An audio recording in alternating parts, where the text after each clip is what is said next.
It all started when the Almeida family moved into an old mansion on the outskirts of the city.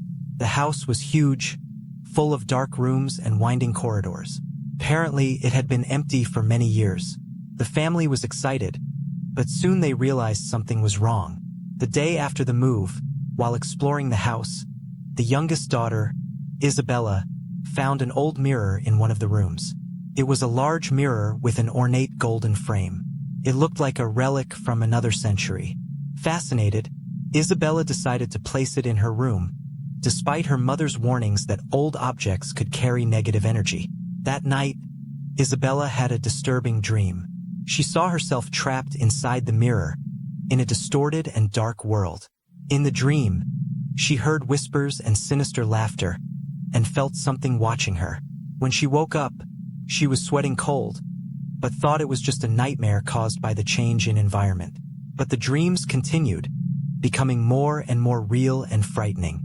In all of them, Isabela found herself in the world inside the mirror, and the shadowy figures kept getting closer. One morning, upon waking up, she noticed there were finger marks on the inside of the mirror, as if someone had tried to get out. Worried, Isabela told her parents, but they didn't take it seriously, thinking it was just her imagination. However, her older brother, Raphael, who had always been skeptical, decided to investigate. He began to notice that at night, the mirror emitted a faint, strange light. One night, while everyone was asleep, Raphael heard a sound coming from his sister's room. When he entered, he saw Isabela standing in front of the mirror, her eyes closed, murmuring incomprehensible words. When he tried to wake her, she suddenly opened her eyes and, with a voice that wasn't hers, said, "He's coming." Raphael, terrified, shook Isabela until she woke up. She remembered nothing and was panicked upon hearing what her brother had said. They decided they needed to figure out the origin of the mirror. After some research, they discovered that the mansion had once belonged to a wealthy family in the 19th century. The mirror had been a gift from a mysterious visitor who, according to legend, was a practitioner of black magic. The siblings decided to move the mirror out of Isabela's room and place it in the attic, thinking that would solve the problem. But that night, Isabela's nightmares became even worse. She saw herself trapped again in the world of the mirror, but this time, something was pulling her in. Raphael, unable to sleep, heard his sister's screams and ran to the attic. When he got there, he saw Isabela being sucked into the mirror. Desperate, he grabbed her hand and tried to pull her back. However, an invisible force was far too strong. Not knowing what to do, Raphael began to shout for help. Their parents came running and, upon seeing the scene, joined Raphael in pulling Isabela. With one final collective effort, they managed to pull her out of the mirror, which shattered into 1,000 pieces the moment she was freed. Isabela collapsed to the floor, exhausted and crying. After that night, the family decided to leave the mansion and move far away, taking only the essentials. They left behind all the old furniture, including the broken pieces of the mirror. But something strange happened as they were leaving. Each fragment of the shattered mirror reflected Isabela's eyes, as if it was still watching her. After the move, the Almeida family was relieved to leave the mansion behind. However, the trauma of that night still haunted Isabela and Raphael. Isabela's nightmares lessened, but they didn't completely disappear. And Raphael, always skeptical, was now obsessed with understanding more about the mirror and the curse that seemed to surround it. One night, while browsing the internet, Raphael found a forum about cursed objects and trapped spirits. There, he read about a similar case involving an old mirror. The account mentioned an artifact collector who lived not too far from their new home. Determined to learn more, Raphael contacted the collector, a man named Jonas, and set up a meeting. Jonas was a middle-aged man with a stern appearance and eyes that seemed to see beyond the ordinary. When Raphael told the story of the mirror, Jonas listened intently and then said, "This mirror is not an ordinary object. It is a portal to the spirit world, created by an ancient sorcerer. Destroying the mirror doesn't mean the portal is closed, only that it is temporarily inactive. The spirits are still trapped and may try to find another way to escape." Worried, Raphael asked what they could do to ensure the spirits wouldn't torment their family again. Jonas explained that they needed to perform a banishment ritual to seal the portal once and for all. He provided them with a list of necessary items and instructions on how to perform the ritual. When Raphael returned home, he gathered Isabela and their parents and told them about the conversation with Jonas. Although skeptical at first, their parents agreed to go along with the ritual to ensure the family's safety. They prepared and followed the instructions carefully, hoping that this would finally bring peace.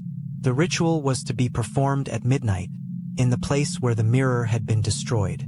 So, they returned to the old mansion, now even more sinister under the full moon's light.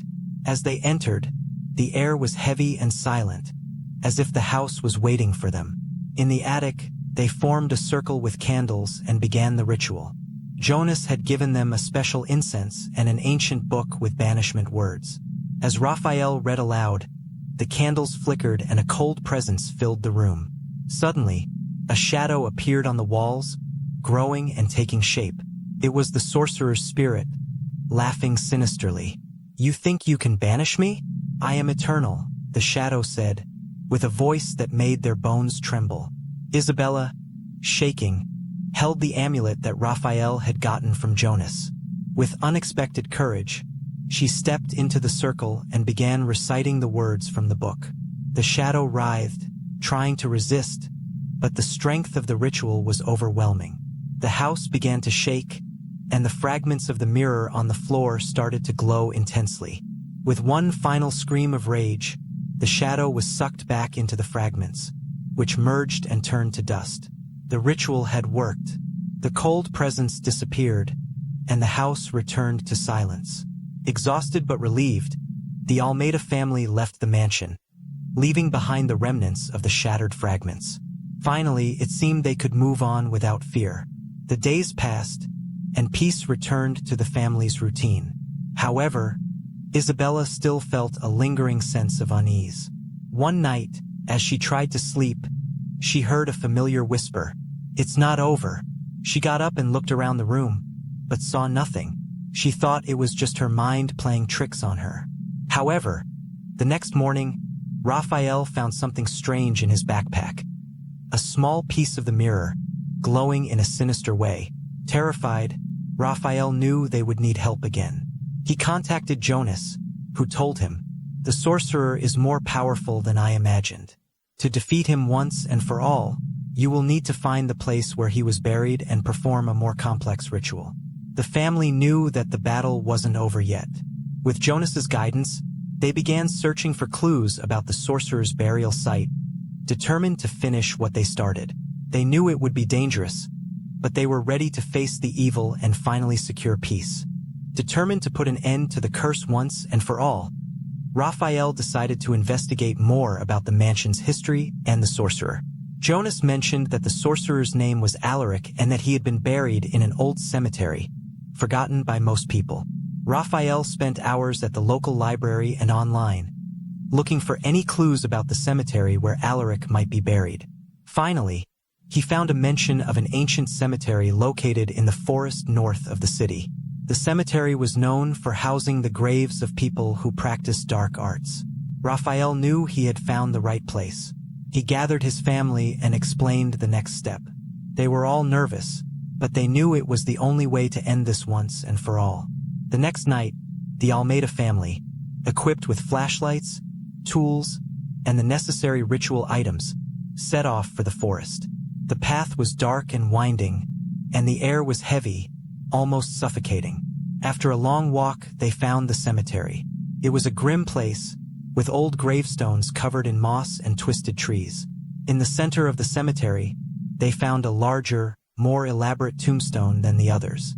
The inscriptions were almost illegible, but the name Alaric could still be distinguished. They knew this was the sorcerer's grave. Raphael and his father began digging, while Isabela and their mother prepared the ritual items.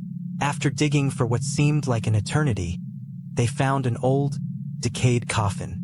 They opened it carefully, and inside was a decomposing skeleton, holding an amulet similar to the one they had destroyed before. Following Jonas's instructions, They placed the new amulet in the center of the circle they had prepared and began reciting the ritual words. The air around them began to swirl, and the spectral figure of Alaric appeared, angrier than ever. "You will never escape," he shouted, as the family continued the ritual determinedly. With one last effort, they completed the ritual, and Alaric's figure was sucked back into the amulet, which disintegrated into dust. The cemetery fell silent, and a sense of peace took over the place.